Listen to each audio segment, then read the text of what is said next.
A DF-21D anti-ship ballistic missile sits in its canister somewhere on the Chinese coastline. The launch crew is ready. The missile is ready. And right now, they are waiting for exactly one thing: a picture. Not a rough bearing. Not an estimate from a satellite past 3 hours old. A confirmed, precise, real-time targeting fix on a U.S. Navy aircraft carrier somewhere in the Western Pacific. Without that picture, the most feared carrier-destroyer in the Chinese arsenal is just an expensive tube pointed at open water. Here's the question that shapes everything that follows. What if the carrier group's most powerful defensive move has nothing to do with intercepting that missile at all? What if the fight is already over? Won or lost? 6 minutes before the DF-21 even leaves the ground.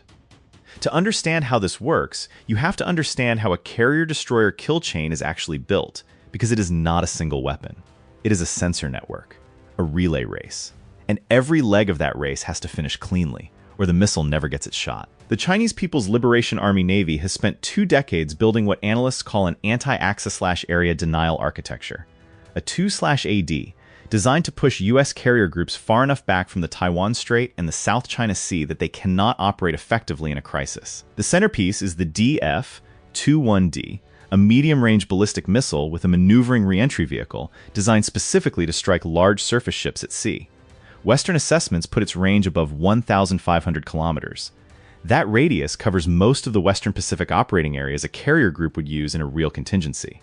But the missile itself is almost a footnote. The weapon that actually threatens the carrier is the system that feeds it, the kill chain.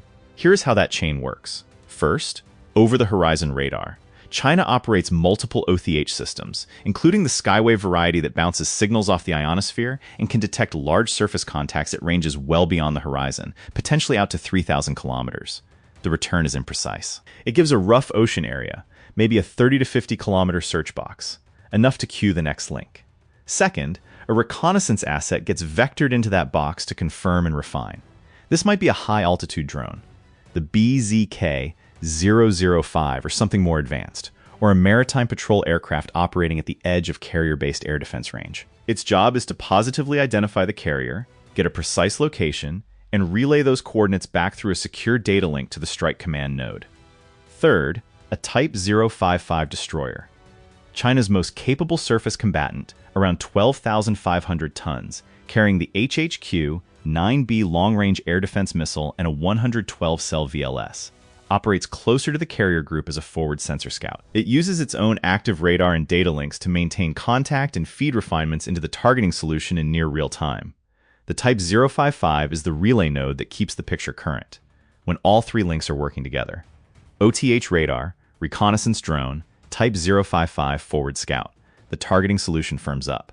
The launch command goes out. The DF-21D is airborne in under 2 minutes. What strikes me about this architecture is not the missile. It is the elegance of the relay. Each node is redundant enough that losing one creates delay, not necessarily failure. That is the design. That is the problem. Now place a Virginia-class submarine inside this picture. A Block V Virginia-class, the most advanced attack submarine in the U.S. fleet, is operating at periscope depth or just below, roughly 40 nautical miles from the carrier group's center. It has been there for days, possibly longer, moving at bare steerage speed, producing almost no acoustic signature detectable by Chinese surface ships or maritime patrol assets. Its AN/BQQ-10 sonar suite has built a detailed acoustic picture of everything within detection range. It knows the Type 055 is out there. It has been listening to it for hours. The submarine's commanding officer has a targeting solution on the Type 055. He has had it since yesterday. He has not fired. His orders are to hold and listen, because right now, the Type 055 is more valuable to the US as a sensor, a window into what the Chinese kill chain knows and is doing, than it is as a target. That calculus is about to change. At 0314 local time, the OTH radar completes a detection pass. The carrier group's electronic intelligence aircraft, an EP-3E Ares II orbiting at high altitude, well outside the threat envelope, picks up the emission signature and forwards it immediately to the carrier's Combat Information Center and, via secure data link, to the Virginia class. The OTH radar has painted a search box, roughly 40 kilometers across. The carrier is somewhere inside it. The submarine's commanding officer now knows something critical. The clock has started. The next move in the kill chain is the reconnaissance drone.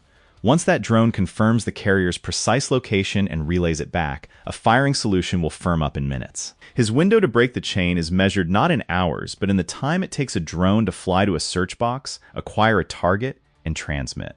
This is where most analyses of carrier defense focus on the wrong thing. They focus on the SM-6. They focus on ship-based terminal defenses. What happens in the next 8 minutes determines whether any of that ever gets tested. The carrier group commander faces a choice that does not appear in any PowerPoint briefing. It lives in the gut of whoever is wearing the stars when the clock starts running.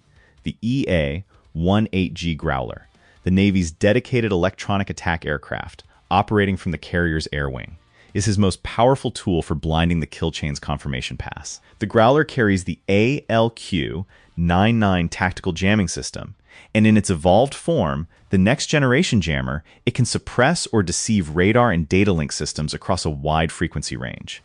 If the Growler goes active now, it burns the OTH radar's ability to refine that search box and disrupts the drone's data relay link before confirmation goes through. But using the Growler early tells the Chinese kill chain exactly where the carrier group's electronic warfare capability is and how it operates. It burns a surprise. And if the drone gets through anyway, if there is a second drone, or if the Type 055 has already built enough of a picture independently, then the Growler has been spent for nothing, and the SM-6 batteries are the last card left. The carrier group commander makes his call. The Growler goes active. And then the picture gets more complicated. What no pre-mission briefing had fully accounted for. There are 2 reconnaissance drones, not 1.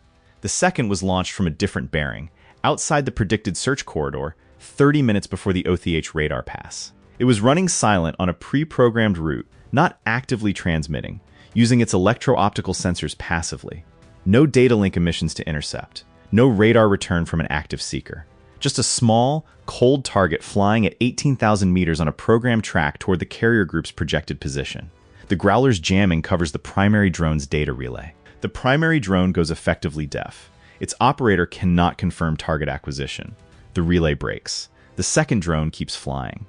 This is the obstacle that tests whether layered defense actually works, or whether it collapses the first time the adversary does something unexpected. The Virginia-class commanding officer is now looking at a track on his display.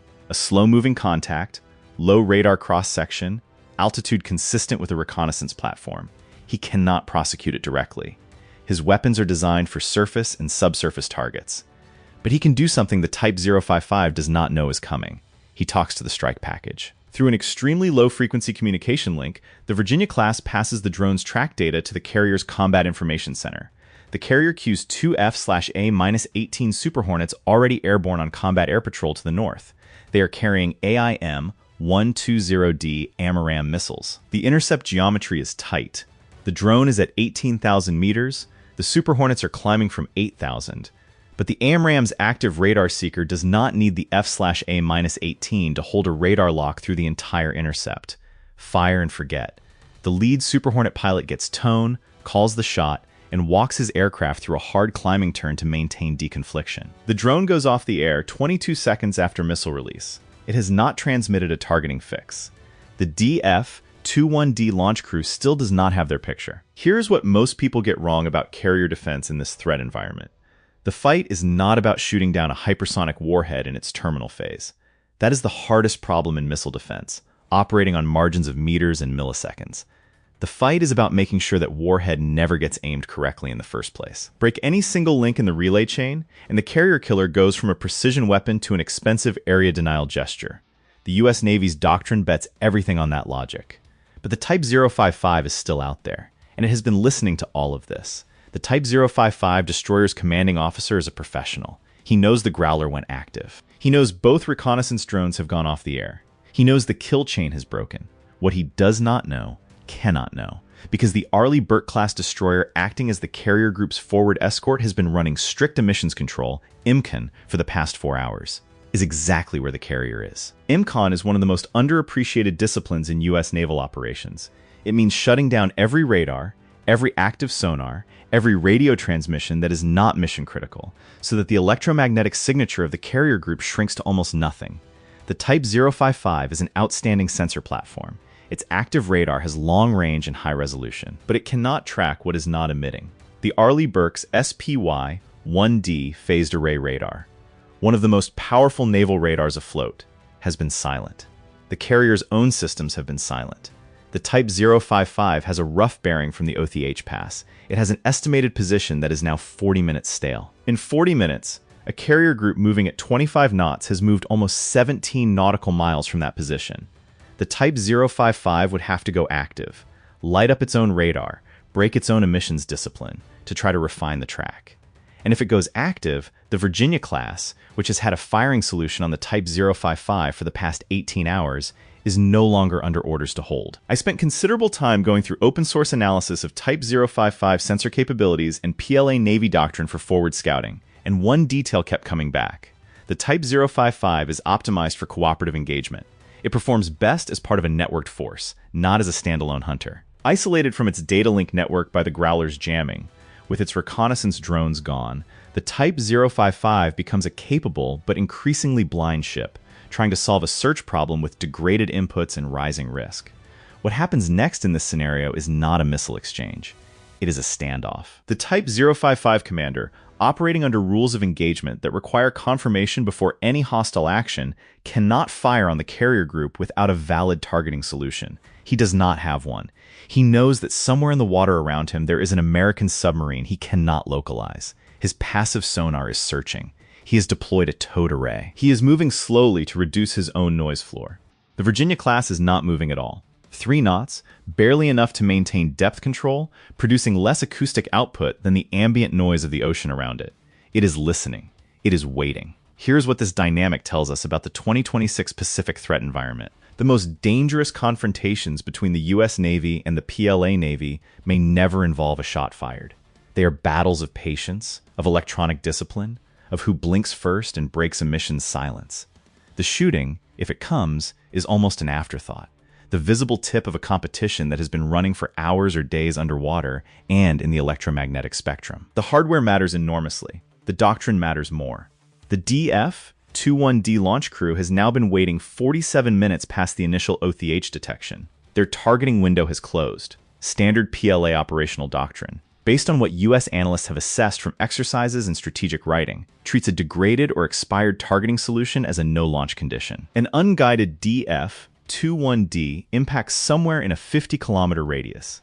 At that CEP, it does not threaten a carrier. It generates a debris field and an international incident. The crew stands down. But here is the honest caveat this scenario has to carry. The chain came close to closing. 2 drones instead of 1 was not in the baseline threat assessment. The second drone's passive routing was a smart adaptation.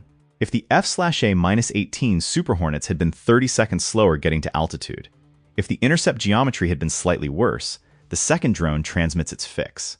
The DF-21D gets its picture, and then the conversation changes entirely. At that point, the SM-6 interceptors sitting in reserve in the Arleigh Burke's MiG-41 VLS cells come out of reserve. The Aegis combat system on the escort destroyer would be tracking the inbound DF-21D from the moment its rocket motor ignites. The AN/SPY-1D radar's track capability against ballistic targets has been validated in testing, and the SM-6's dual-mode seeker gives it an active radar terminal homing capability that makes it a credible ballistic missile defense interceptor even against maneuvering reentry vehicles. Credible, not certain. The DF-21D's maneuvering reentry vehicle is specifically designed to complicate terminal phase intercept. It pulls lateral G-loads that force the SM-6 to burn its own maneuver margin chasing the target.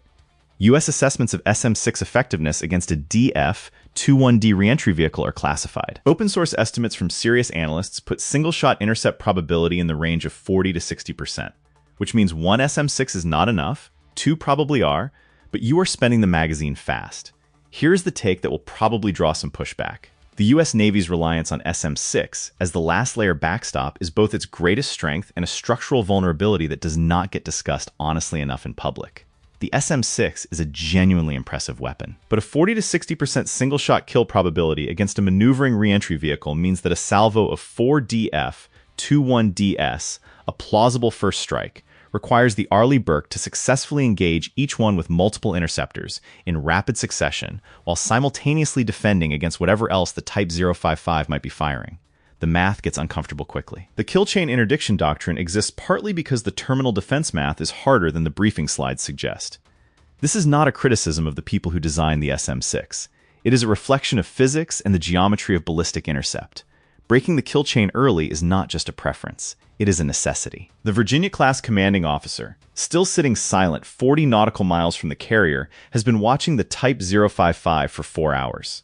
The Type 055 has been searching. It has not found anything. And now, for the first time since the OTH radar pass, it is changing course. Turning away, breaking contact, withdrawing to the northwest at 15 knots. The threat has passed, or it appears to have. But the submarine stays. Because one of the things you learn when you go through the analysis of how PLA Navy doctrine handles a failed targeting sequence is that a withdrawal is not always a withdrawal. Sometimes it is a reset. The Type 055 withdrawal creates a new problem. The Virginia class now has to decide whether to maintain its current position, where it has built an 18-hour acoustic picture of the environment, or reposition to shadow the withdrawing Type 055, which might be maneuvering to a new scouting position for a second targeting attempt. Repositioning means moving, and moving means making noise, and making noise in water that the Type 055 is still acoustically monitoring means potentially giving away the submarine's presence and location. The commanding officer of the Virginia class holds position. He opts to stay cold and let the Type 055 withdraw, accepting the risk that a second targeting attempt might come from a position he cannot directly observe. His reasoning: the carrier group's EP-3E is still orbiting. The EA-18G Growler is back on the carrier, rearming and refueling, ready for a second jamming mission within 90 minutes. The kill chain's ability to reconstitute has been degraded. The reconnaissance drones are gone.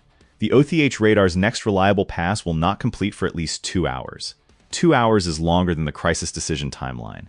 The carrier group has time to move. At 28 knots, the carrier's maximum sustained speed, the group can put 56 nautical miles between itself and the stale targeting position before the OTH system can attempt another search. The carrier group turns southeast and accelerates. What's most surprising about how this scenario plays out is not that the layered defense works.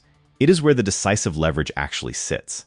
Not in the SM-6 batteries, not in the phalanx CIWS that would be the last line of terminal defense.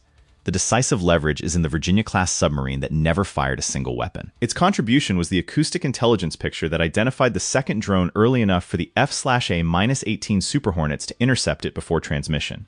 Without that track data, the second drone completes its run. The fix goes through. The DF-21D is in the air.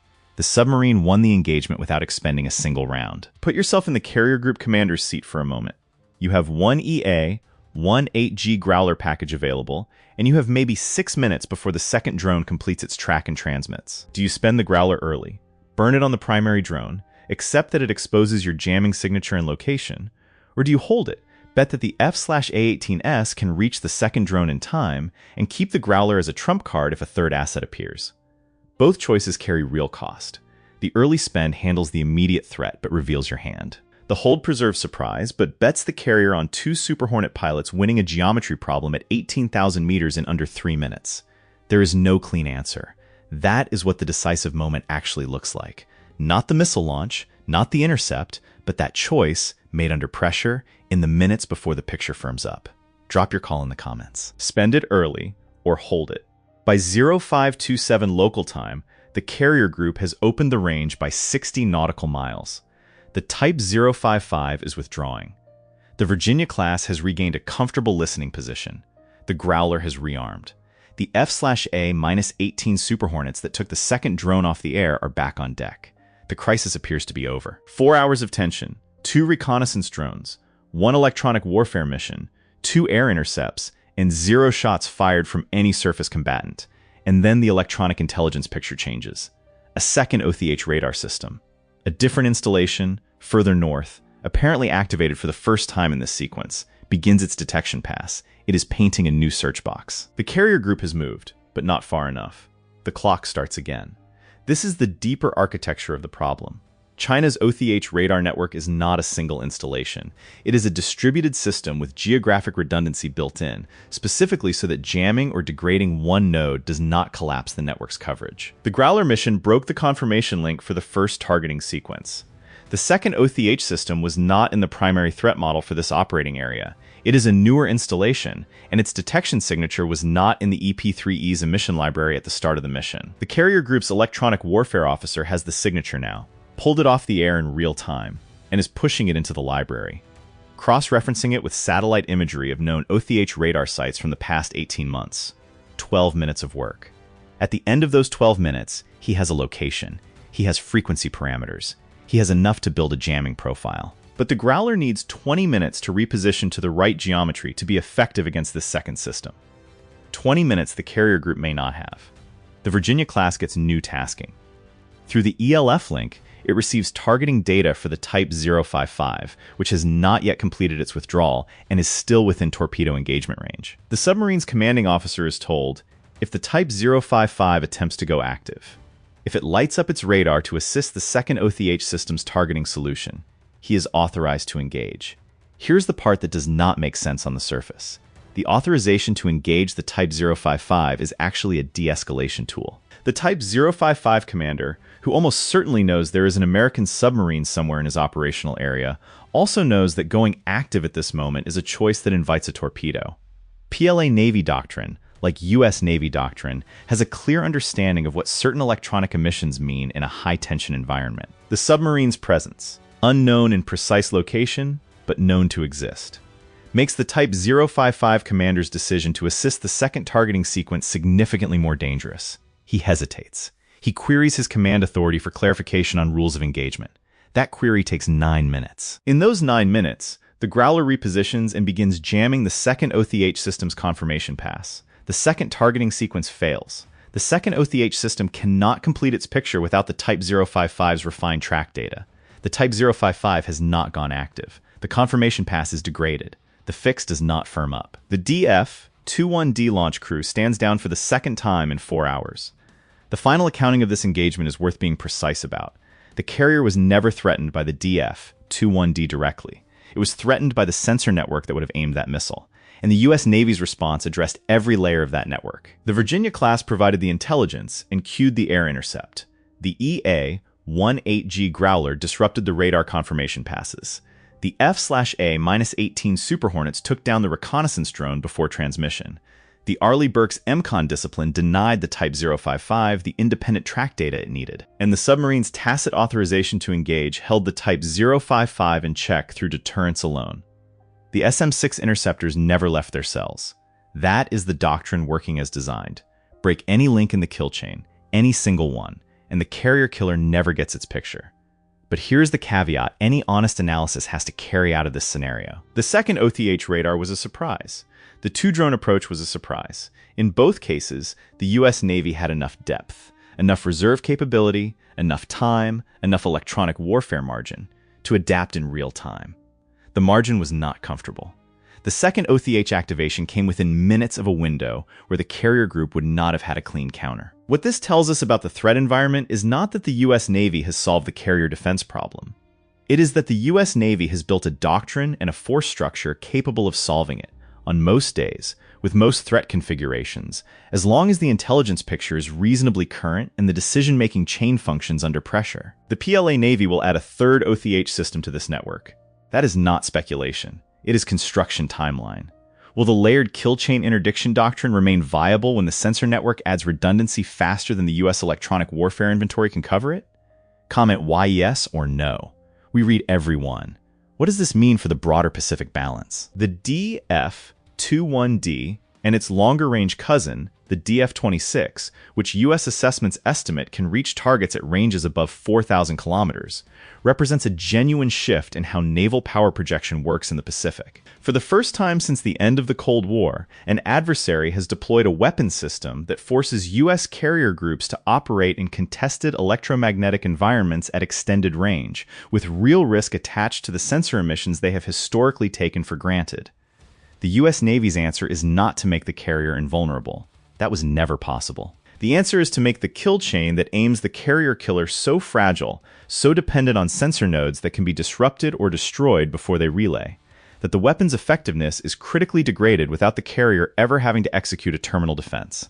The Virginia-class submarine is the foundation of that answer. It is the sensor and the threat that makes the Type 055's forward scouting mission dangerous to attempt.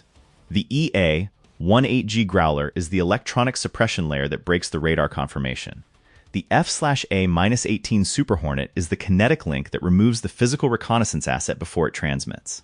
The Arleigh Burke's MCON discipline is the passive layer that denies the forward scout the independent track data it needs. and the SM-6 interceptor sits in reserve as the terminal backstop. Not because the planners expect to need it, but because the doctrine is honest about the possibility that the chain might partially close despite everything. The Virginia-class submarine that started this engagement sitting silent in dark water 40 nautical miles from the carrier is still there as the scenario closes. It has never been detected. It has expended no weapons.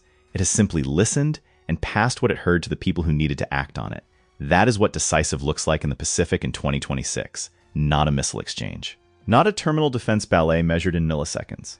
A submarine listening in the dark, a kill chain that never gets its picture, and a carrier that continues operating because the sensor relay broke before the firing solution firmed up. The missile is the headline. The chain is the story. If you want to understand the other side of this equation, how the PLA Navy is adapting its kill chain architecture specifically to account for U.S. kill chain interdiction doctrine, and what the drone swarm dimension adds to a second wave targeting attempt, that is where this gets genuinely uncomfortable. We will cover it. Until then, spend the Growler early, or hold it. The comments are open.